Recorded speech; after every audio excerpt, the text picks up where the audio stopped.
जगह जा रहे हैं जहाँ लैंडस्लाइड्स हुई है या फ्लड आया है, क्या आपको लगता है कि जो मौजूदा सरकार है वो अपनी नाकामयाबी छुपा रही है, वहाँ नहीं जा रही है या पूरा काम नहीं कर पा रही है?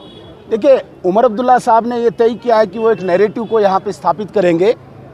बाकी सारे काम वो करेंगे, ट्रांसफर्स वो करेंगे, ट्रांसफर्स के पीछे की स्टोरी भी वो पूरी लिखेंगे, लेकिन जहाँ पे उनको काम करने की बात आएगी वहाँ बोलेंगे मेरे पास पावर नहीं है। नाकाम लोग हैं ये, इनको लोगों की कोई गरज नहीं है, इनको गरीबों की कोई गरज नहीं है। आपने देखा होगा कि अब कंपटीशन आया है, जब से भारतीय जनता पार्टी देश में आई है, अब विकास का कंपटीशन है, जिस कंपटीशन में कहीं नहीं टिकते, इसलिए एक नैरेटिव स्थापित करने की कोशिश करते हैं। हमारे पास कुछ नहीं, सब कुछ इन्हीं के पास है, लेकिन झूठ फरेब बोल के ये लोगों से मतलब अपना पल्ला झाड़ना चाहते हैं, जो बदकिस्मती है। डेफिनेटली भारत सरकार फार्मर्स को कंपनसेट करेगी, अब कितना करेगी वो वक्त बताएगी। ड्यूअल पावर ऑफ सिस्टम को लेकर काफ़ी जो है टिप्पणियां की जा रही है और दूसरी तरफ यूटी गवर्नमेंट जो है पावर्स का रोना रो रही है कि उनके पास पावर ऐसा नहीं है, उन्होंने कुछ करना नहीं है, वो रो रहे हैं, ऐसा कोई नहीं। ये कोई पहला यूटी है जिसमें ड्यूअल ऐसा है, सब यूटी ऐसी है। और उस यूटी में भी चीफ मिनिस्टर बना है, चीफ मिनिस्टर का अपना काम है एक दूसरे पर आरोप और प्रत्यारोप लगाना, ये गलत बात है।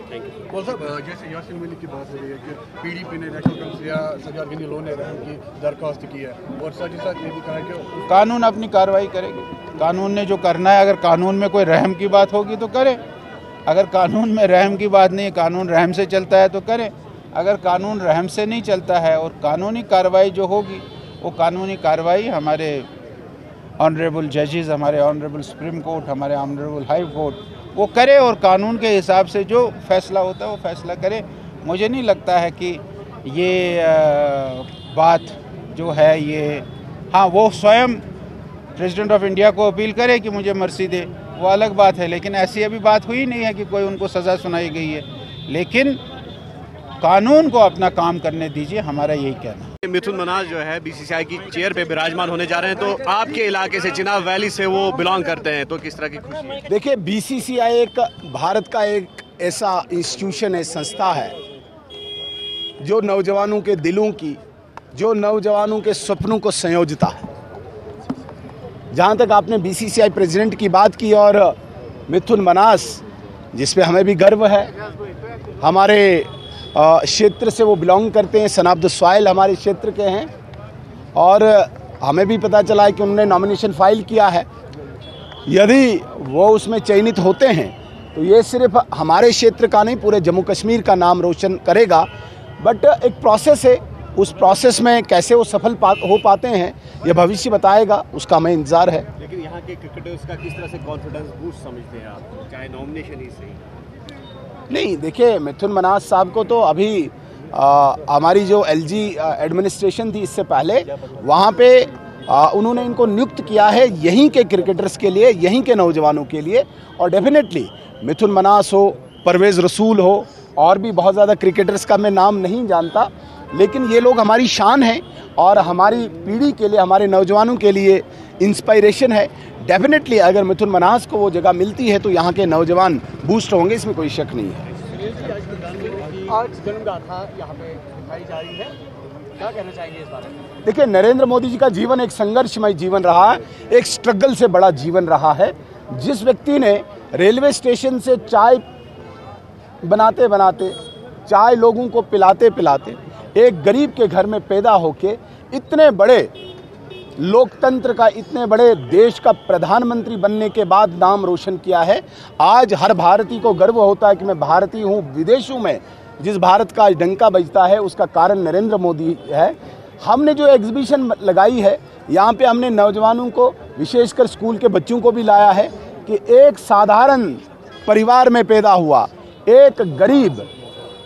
जिसे हम कहेंगे कि मजदूर के घर पैदा हुआ सामान्य एक नौजवान किस तरीके से अपने स्वप्न को साकार करने, अपने स्वप्न को, जिसने राष्ट्र का स्वप्न बनाया, राष्ट्र का स्वप्न अपना स्वप्न बनाया, और इस राष्ट्र की प्रगति के लिए किस प्रकार से उनका जीवन पूरा स्ट्रगलमय रहा, पूरा संघर्षमय रहा, ये इंस्पायरेशन पूरे देश दुनिया को देता है, इसलिए ये एग्जीबिशन लगाई गई है यहाँ। सुनील जी, आप जगह जा रहे हैं जहाँ लैंडस्लाइड्स हुई है या फ्लड आया है, क्या आपको लगता है कि जो मौजूदा सरकार है वो अपनी नाकामियाँ छुपा रही है, वहाँ नहीं जा रही है या पूरा काम नहीं कर पा रही है? देखिए, उमर अब्दुल्ला साहब ने ये तय किया है कि वो एक नैरेटिव को यहाँ पे स्थापित करेंगे, बाकी सारे काम वो करेंगे, ट्रांसफर्स वो करेंगे, ट्रांसफर्स के पीछे की स्टोरी भी वो पूरी लिखेंगे, लेकिन जहाँ पे उनको काम करने की बात आएगी वहाँ बोलेंगे मेरे पास पावर नहीं है। नाकाम लोग हैं ये, इनको लोगों की कोई गरज नहीं है, इनको गरीबों की कोई गरज नहीं है। आपने देखा होगा कि अब कंपटीशन आया है, जब से भारतीय जनता पार्टी देश में आई है, अब विकास का कंपटीशन है, जिस कंपटीशन में कहीं नहीं टिकते, इसलिए एक नैरेटिव स्थापित करने की कोशिश करते हैं। हमारे पास कुछ नहीं, सब कुछ इन्हीं के पास है, लेकिन झूठ फरेब बोल के ये लोगों से मतलब अपना पल्ला झाड़ना चाहते हैं, जो बदकिस्मत है। फार्मर्स को काफी नुकसान हुआ, क्या लगता है कि पैकेज डेफिनेटली भारत सरकार फार्मर्स को कंपनसेट करेगी, अब कितना करेगी वो वक्त बताएगा। इस एग्जीबिशन से हम यही मैसेज देना चाहते हैं कि 2002 से लेकर 2014 तक तकरीबन 11 साल मोदी जी ने गुजरात में क्या डेवलपमेंट की, बाढ़ आई गुजरात में कि उसको कैसे उन्होंने खड़ा किया है, और 2014 के बाद 2025 तक आज तक मोदी जी ने जो काम किए हैं वो हमने इस एग्जीबिशन में, फ़ोटो एग्जीबिशन में दर्शाया है। मोदी जी के अनेक स्कीम्स को दर्शाया है, मोदी जी ने जो काम किए हैं उनको दर्शाया है। हमारी यही मैसेज है कि लोग आए, इसको देखें और मोदी जी के काम को देखकर उसकी सराहना करें कि मोदी जी ने जो काम किए हैं वो वास्तव में देश के लिए है, उनके लिए देश पहले है। ऐसा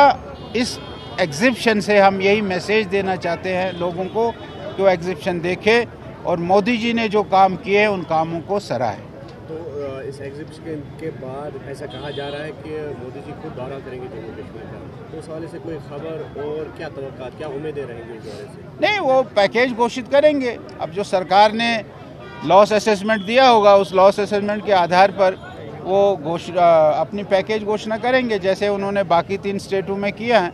जम्मू कश्मीर में भी करेंगे एक पैकेज की घोषणा। और उसकी असेसमेंट मुझे लगता है कि हमारे सरकार के लोगों ने, रेवेन्यू डिपार्टमेंट ने, एग्रीकल्चर डिपार्टमेंट ने, हॉर्टिकल्चर डिपार्टमेंट ने बनाया होगा, वो उनके पास जाएगा